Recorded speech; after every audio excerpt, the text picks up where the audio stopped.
All right, it's that time again. It's time for my seasonal series TBR video that I've been doing since the inception of this channel. The quality has gone up, but it's always been the same. So I'm going to wrap up what I read this spring and talk about what I hope to read to this summer in terms of series, but I'm not going to go in depth into anything. I have so many videos where I already go in depth, but I say that and I'm a rambler. So we'll see what happens. But first, the wrap up of series. So specifically not standalones. Hopefully I made that clear. My brain is not like at 100% today. But things that I finished. We'll start with the series that I finished. So I finished the Poppy War series with The Burning God. I have a series, should you read, review for that, spoiler free. I was disappointed with this one. Wasn't what I wanted. Yeah, it was a little long, and I didn't like where it chose to focus its attention, and then I was also annoyed by some plot directions. It's really, in a nutshell, where that one went. I also finished the Witcher series, so I read Tower of Swallows and Lady of the Lake, and I don't think this one disappointed me more so than I was already being disappointed, but alas, as I was told, it continues to stray away from the found familyness of Geralt of Rivia and his crew, and focuses on the random economics of a country that I do not remember the name of, but I spent 45 minutes learning about its economics, which some people will probably love, but that was not me. I also have a series review for this where I talk about what it chooses to do narratively because it is super unique. So because of its uniqueness, it might be worth looking at that just to know what it is. I think the problem is that when you read the short story collections first, like you're supposed to, they were published first, you think the focus is going to be something else, and it's not. It's not really about The Witcher. The name of the series being called The Witcher is wrong. It's just not the correct name. I mean, who am I to say what the correct name is? But if you read the short story anthology and you know the series name, you expect something very different. At least I did, and I don't think I'm alone. But if you know what the 5-book novels are going to do for you, it could be a really good time, because I could see people who also like Malazan and other very different framed stories and the really intense, intentional world building could like that series. But anyways, I digress. So those two I finished, unfortunately, for the first time in a while. Kind of bummers for me, not stuff that I loved. But I'm also caught up on Chaos on Catnet, so that's the Catnet series. I have a series review for this as well. I love this book. I love both these books. These are my perfect palate cleanser books. I wish there was 10 million of them. I wish this was one of those really long series where I still had books to pull from as my palate cleansers. Because they are fast, they are wholesome, they are thrilling. I really love them. Once again, I will say, if you like sassy AI characters, Catfishing on Catnet, it is available. It deserves more love. So those are the ones I finished. What did I continue? I continued my reread of Mistborn with Well of Ascension. I have a gushing review for this if you wanted to know all of my Mistborn thoughts. I give at least 15 minutes of them there. I'm sure it's not all of my thoughts. I also continued with Live Ship Traders and The Mad Ship. Once again, I have a spoiler gushing chat with most of my thoughts for that one as well. I mean, again, it's not all of them, but yeah, I think I compile a lot of my thoughts and theories for the next one. So I continued those two series. I surprisingly continued the Percy Jackson series with Sea of Monsters. It was mostly for my bingo board. But I think I am going to try and read yearly one of those books. I'm not in a rush to finish it, and I think that's the perfect amount of space I need between each book to not notice the repetitive formulaic qualities and still have a good time. And the audiobooks were pretty awesome. And then we've got Wheel of Time, so I've been reading Lord of Chaos right now. So by the time you see this video, I am almost done, if not done, and maybe in the near future I will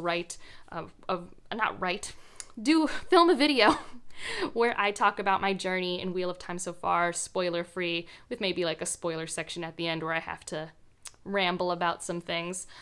So that's happening. That was the plan. I always like to read a book a season, and I was on the later end for Lord of Chaos, but it's still happening. And then I'm in the middle of Memories of Ice as of filming this, and again should be done by the end of June.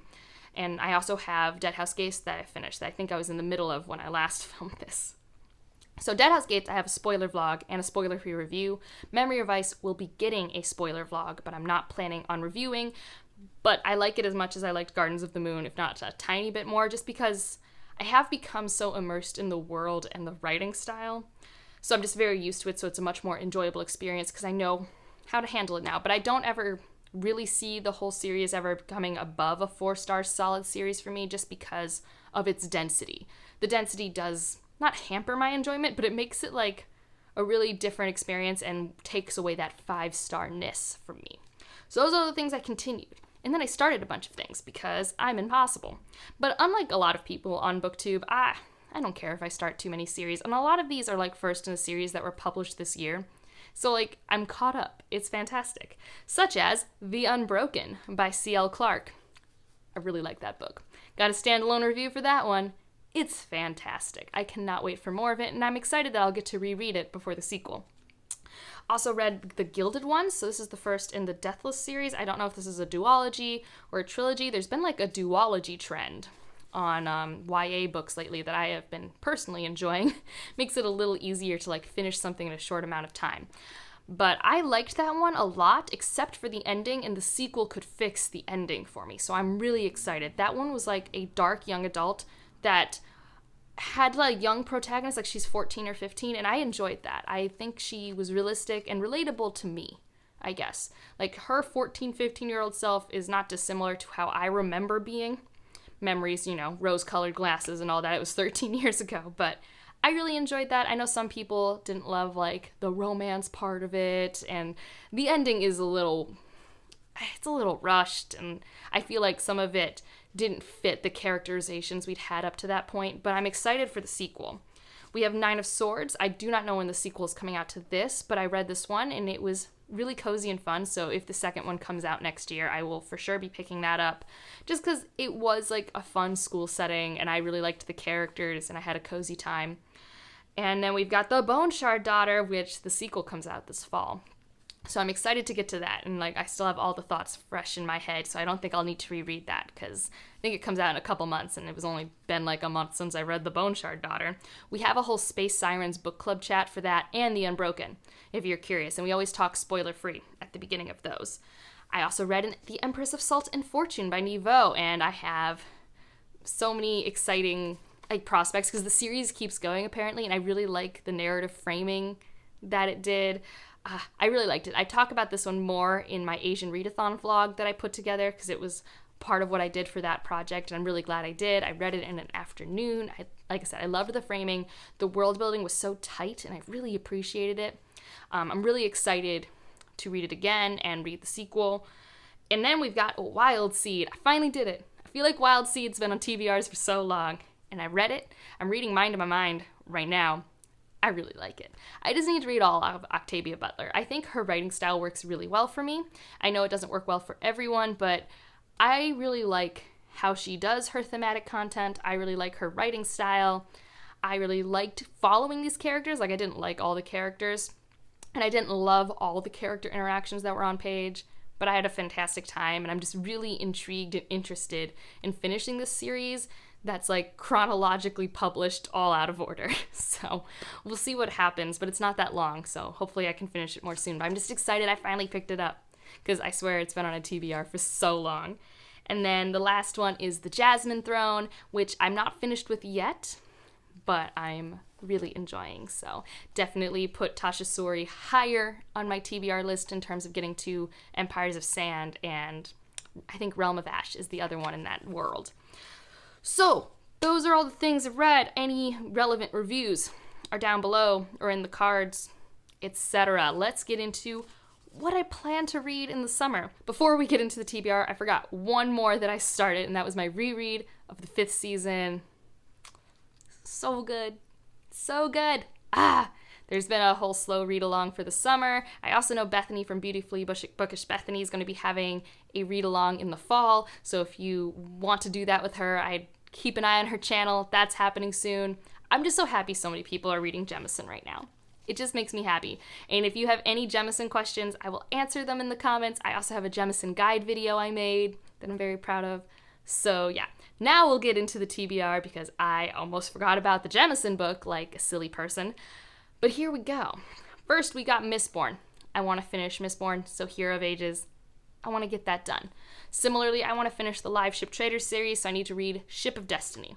So those two trilogies, I can finish them real quickly. I also want to finish the Broken Earth trilogy, so I am planning on starting Obelisk Gate end of June, early July, and then I think it's end of July, August that it's planned to read The Stone Sky. for the read-along, so I'm going to finish that this summer. So excited. I've just been loving that reread. I also think I could finish the Patternist series, which is the one that Wild Seed's in, but bare minimum, I'd like to read the third book for sure. I don't remember the name of it. Might be Clay's Ark. I don't know. I'll have a picture here because I'll for sure have Mind of My Mind done by the time you're seeing this video. So I'd like to at least read one more book in that series, but if anything, I think I could finish it. It's very short. And then I want to continue with my whole read a Wheel of Time book a season, so I don't know what the 7 one's called. I know it's in theory the start of the slog. I feel like I'm already there. I'm kidding. Not really. I just feel like if it gets more meandering than this, what are people doing? Like, I don't know. For all I know, I'm going to love the slog. Let's find out. It could happen. I also want to read, I think it's House of Chains is the 4th Malazan book. Because I think if I can't do one every other month, I for sure want to try to do a Malazan book a season.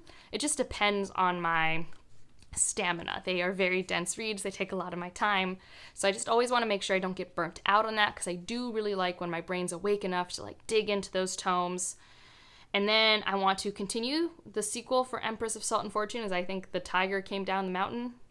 There's a cover here. I have that on my Kindle. Would really like to read it just because I think it'll be a great novella palette cleanser. I've liked having those on my TBRs to like help me out. And then we've got A Master of Jinn, which is one of the books from last season's TBR that I didn't get to, but it's happening in July. I have to read it for my Patreon book club. So that's exciting. And now we get into the exciting part where I'm not talking about things I'm continuing or anything like that. Like, these are just things that I get to choose that are new.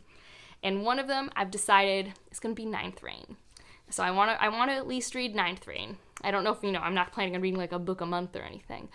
But this is like a genre blendy fantasy that I keep hearing about, and I just want to see if I'll like it. I hope I do. I own all 3. So awkward if I don't. But I'm really excited to try that one out. And then we have She Who Became the Sun. So I have an arc of this. It comes out in July, so I really want to get to that. I know it's more military fantasy in terms of like politics and tactics, so I'm prepared for that. We'll see how it goes. I've been having more luck than I usually am in military space these days. Normally I only like military in like my sci-fis, so in space. Oh, jokes are bad today. They're very bad. And then we have Illusionary by Zoraida Cordova, and I'm excited for this. I just found out it's a duology. That's fantastic. Because, like, I remember the first one clear enough, and I was really excited for the second. And I can read the second and get a complete story. I'm so pumped. I am so pumped. And speaking of young adult duologies, one that I want to read, so I want to reread We Hunt the Flames, which is by Hafsa Faizal. I really liked it. And read We Free the Stars. Because Laura from the Book Circus really loved them, and I really liked We Hunt the Flame, but I tried to read We Free the Stars in my slumpy March month, and like that wasn't happening. March was a bad reading month. And so Tome Topple is going to be happening this summer. And I'm going to read We Free the Stars around then.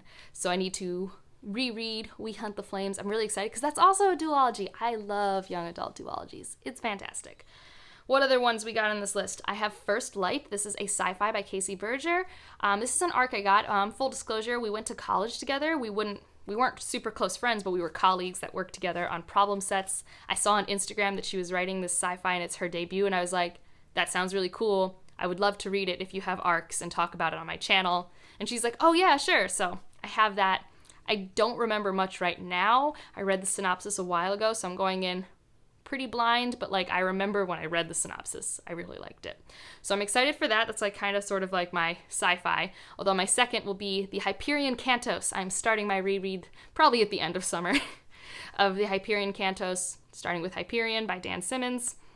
And we'll see what happens if you don't know much about this series. It's classic? I mean, it was written in the 80s. Does that make it classic? Again, I don't know what makes anything classic anymore.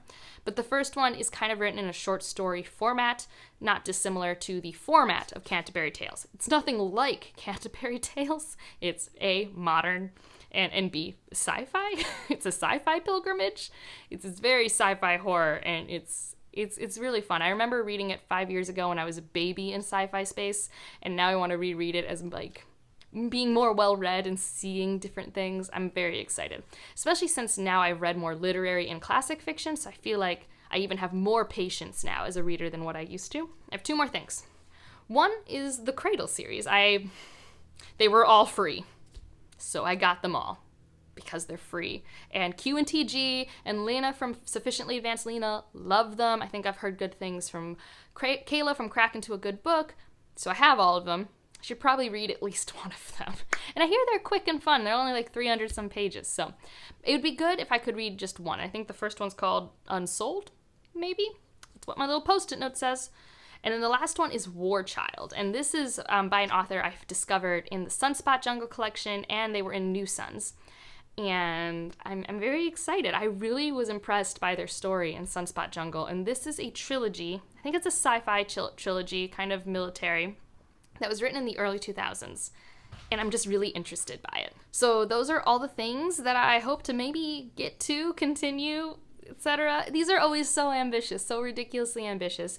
But like I always tell myself, it doesn't matter if I miss anything. If anything, if I don't prioritize something, it tells me whether or not I need to soft DNF or DNF a series. Like, these are not essential. These are just goals, and it helps me put things on my priority list so I'm maybe pulling from them for a TBR. So I don't forget them, like Ninth Rain. Ninth Rain I really want to read. So that's it for this one. Let me know what you want to read, or which ones of these you're most interested in hearing my thoughts on, so I can maybe also further prioritize them. I am really excited about War Child. No one talks about it, it has so few ratings, but like, I was very impressed by this author's short story. And like, I don't know, especially after reading The Unbroken, it seems to have similar parallel themes and vibes and character work. I'm excited. And emoji. Leave a stack of books, because there's a lot of books on this list, and like if you liked it. Subscribe if you want to, and I'll see you in the next one. Bye.